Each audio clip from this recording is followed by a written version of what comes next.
Happiness is cup of tea with good friends എന്നാണല്ലോ. So നേരെ വിട്ടു ചായ് ബ്ലിസ്സിലേക്ക്. ഒരു കപ്പ് ഓഫ് ടീയും മാഗിയും ക്രേവിങ്സ് ആണേ. പിന്നെ എന്റെ ഫേവറേറ്റ് ഇവനായിരുന്നു. കുറച്ച് ബണ്ണും ചായയും.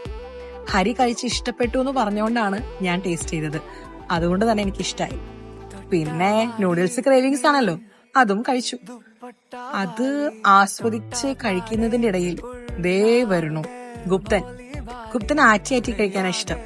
അതുകൊണ്ട് തന്നെ ബണ്ണും പഴംപൊരിയും ഉള്ള കോംബോ കഴിച്ചിട്ട് ഇവരെന്തൊക്കെയോ വിശേഷം പറയുന്നുണ്ട്. ഞാൻ കഴിച്ചത് ഇഷ്ടപ്പെട്ടതുകൊണ്ട് തന്നെ നിക്കിയും പറഞ്ഞു ഒരെണ്ണം. പിന്നെ നേരെ വിട്ടു. ഇന്നൊരു മൂവി നൈറ്റ് ഞങ്ങൾ പ്ലാൻ ചെയ്തിട്ടുണ്ട്. കഴിച്ച നൂഡിൽസ് എവിടെ വെക്കും എന്ന് ആലോചിച്ച് നടക്കുന്ന നിക്കിയുടെ ഇടയിൽ ഞാൻ പറഞ്ഞു, തേരെ ഇഷ്കുമേ. പിന്നെ നോക്കിയപ്പോ അണ്ണാമലൈ പോസ്റ്റർ. തലവരുടെ മൂവി കാണാൻ വേണ്ടിട്ട് വെയിറ്റിംഗ് ആണ്. ഏതെങ്കിലും സിനിമ വരുമായിരിക്കും. വേഗം കേറുക, എല്ലാരും കേറുക.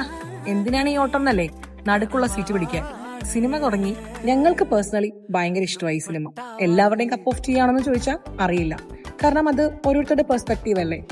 സിനിമ കണ്ടു, ഇമോഷണൽ ആയി, ബായ് പറഞ്ഞു. Bye friends.